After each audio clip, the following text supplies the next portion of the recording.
기도합니다. 하나님 감사합니다. 벌써 금요일 아침이 되었습니다. 오늘도 하루를 또 열어갈 때 말씀으로 우리를 이끌어 주시고 선한 목자가 되셔서 우리를 푸른 초장 쉴만한 물가로 인도하옵소서. 예수님 이름으로 기도합나이다. 아멘.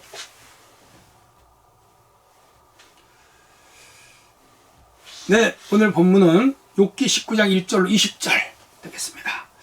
욥이 대답하여 이르되 너희가 내 마음을 괴롭히며 말로 나를 짓부수기를 언제까 하겠느냐.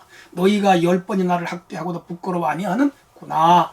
비록 내게 허물이 있다 할지라도 그 허물이 내게만 있느냐. 너희가 참으로 나를 향하여 자만하며 내게 수치스러운 행위가 있다고 증언하려면 하려니와 하나님이 나를 억울하게 하시고 자기 그물로 나를 에워싸신 줄 알아야 할지니라. 내가 폭행을 당한다고 부르짖으나 응답이 없고 도움을 간구하였으나 정의가 없구나. 그가 내 길을 막아 지나가지 못하게 하시고 내 앞길에 어둠을 두셨으며 나의 영광을 거두어 가시면 나의 관모를 벗기시고 사면으로 나를 허르시니 나는 죽었구나. 내 희망을 나무 뽑듯 뽑으시고 나를 향하여 진노하시고 원수같이 보시는구나. 그 군대가 일제히 나와서 길을 도두고 나를 치며 내 장막을 둘러 진을 쳤구나. 나의 사라 형제들이 나를 멀리 떠나게 하시니 나를 아는 모든 사람이 내게 낯선 사람이 되었구나. 내 친척은 나를 버렸으며 가까운 친지들은 나를 잊었구나. 내 집에 머물러 사는 자와 내 여종들은 나를 낯선 사람으로 여기니 내가 그들 앞에서 타국 사람이 되었구나. 내가 내 종을 불러도 대답하지 아니하니 내 입으로 그에게 간청하여야 하겠구나. 내 아내도 내 숨결을 싫어하며 내 허리의 자식들도 나를 가련하게 여기는구나. 어린아이들까지 나를 업신여기고 내가 일어나면 나를 조롱하는구나. 나의 가까운 친구들이 나를 미워하며 내가 사랑하는 사람들이 돌이켜 나의 원수가 되었구나. 내 피부와 살이 뼈에 붙었고 남은 것은 겨우 잇몸뿐이로구나. 슬프네요. 슬퍼요. 욥의 현실이에요. 자, 고난의 때 더해지는 내적 상처와 소외감, 답답한 내용입니다. 이런 경험 여러분 살아가면서 덜 할 거예요. 그러나 이런 곳에 처하다 하더라도 이기는 성도가 될 수 있기를 바랍니다. 욥은 자신을 괴롭히는 친구들을 향하여 항변을 지금 하고 있는 거예요. 자신을 억울하게 하신 분은 하나님이다. 지금 하나님을 향하여 탄원, 항의 혹은 서운함을 말하고 있는 거죠. 기도해본 사람들은 알아요. 참대로 하나님 앞에 서운한 마음이 들 때도 있어요. 그러면 저는 간혹 따지기도 하죠. 이럴 수 있습니까 말이에요. 하나님 진짜 이러시겠습니까 말 그럴 때가 있어요. 욥이 좀 그런 것 같아요. 하나님은 그의 길을 막으시고 영광을 거두어 가시고 희망을 뿌리채 버렸다. 지금 욥은요 이 상황 중에 사람과의 관계를 말하지 않아요. 하나님하고 지금 말하고 있는 거예요. 그리고 하나님이 이 문제 해결해 주셔야 된다 그렇게 믿고 있는 거예요. 욥의 형제, 친척, 종, 어린 아이들, 친구 다 자기를 업신여기고 조롱하고 무시하고 이제는 원수가 됐다고까지 그렇게 말합니다. 혈혈단신이던 것이죠. 사막에 혼자 놓인 자가 된 거예요. 참 외롭고 불쌍한 욥을 여기서 봅니다. 인생의 가련함, 인간은 사실 그런 거예요. 자, 어쨌든 오늘 1절로 6절을 먼저 봅니다. 언제까지 나를 괴롭힐 것인가 그렇게 욥이 탄식합니다. 상황을 고려하지 않고 하는 말은 상대방에게 치명적인 아픔을 줍니다. 이 세 명의 친구들 욥의 상황을 전혀 고려하지 않고 말을 막 뱉었습니다. 제가 목회를 오래 했잖아요. 간혹 그런 거 있어요. 목회자가 바라보는 성도의 상황과 성도가 성도를 바라보는 상황은 달라요.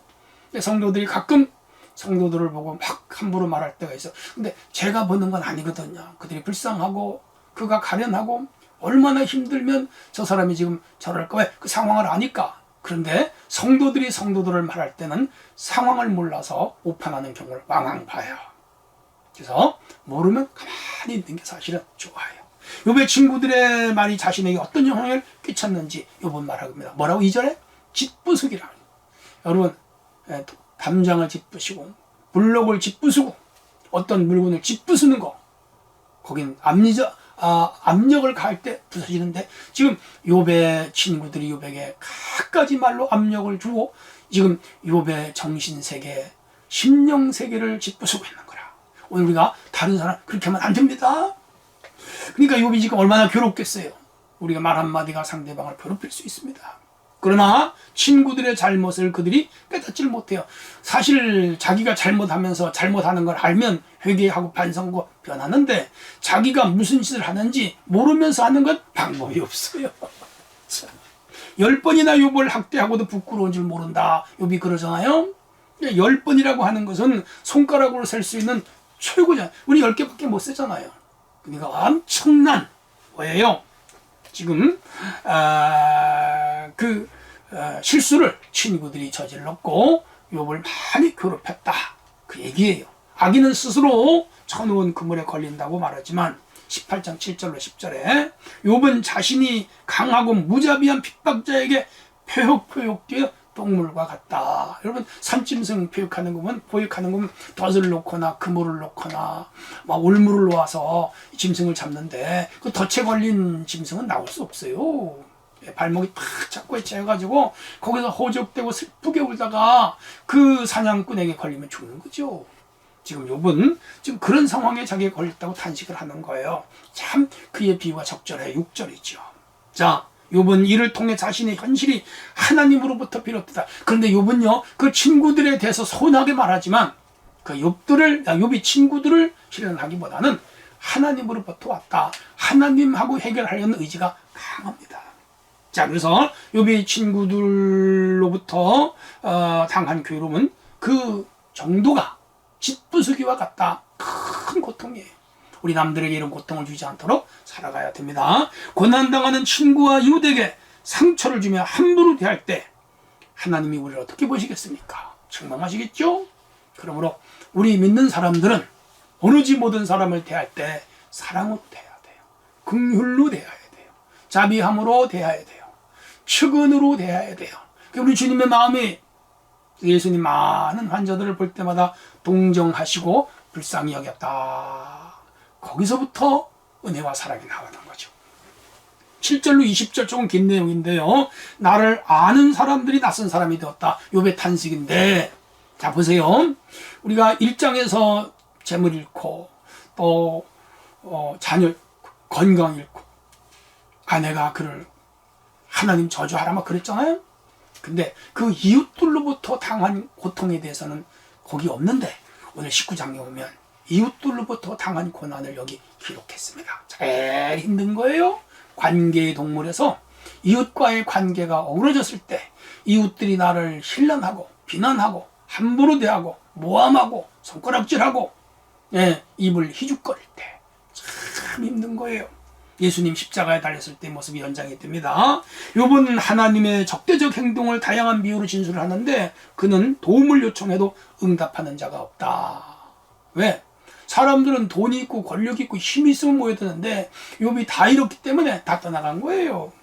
오히려 그의 길을 봉쇄하며 그의 영광을 빼앗아 가신 하나님을 경험하고 있죠. 욥에게 하나님은 막강한 군사력으로 성을 포위하고 있는 것과 같고요. 함락하는 군대와 같다. 자기가 지금 군사들 앞에 포위가 되어가지고 자기가 있는 성이 무너지는 것처럼 그렇게 표현을 하는데 하나님이 자기를 그렇게 하고 있다는 거예요.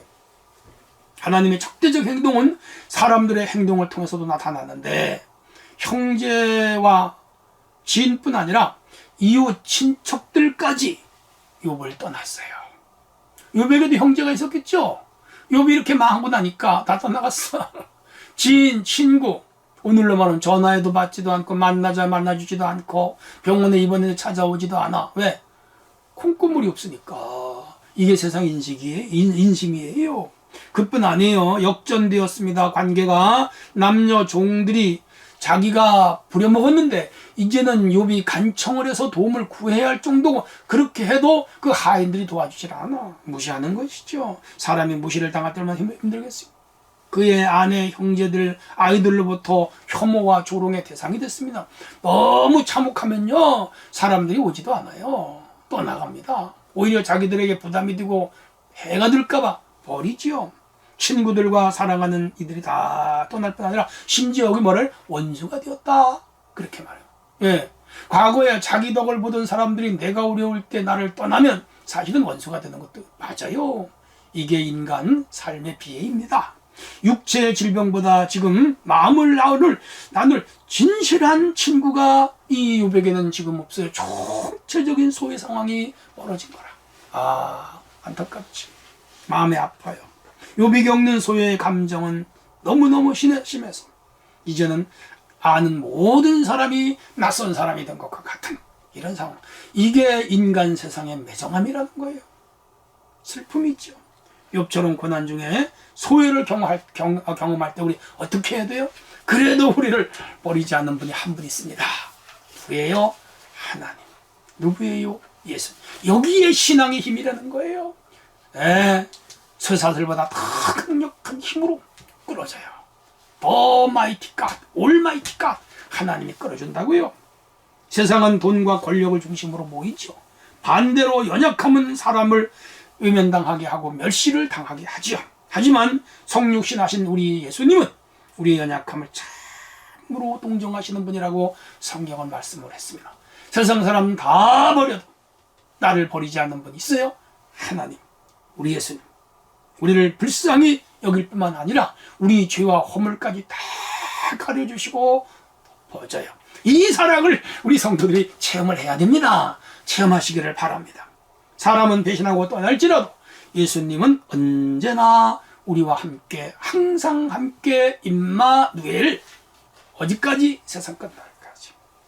사람이 찾는 것은 찾지 않으시고 사람이 보지 못하는 것을 우리 하나님은 보고 계세요.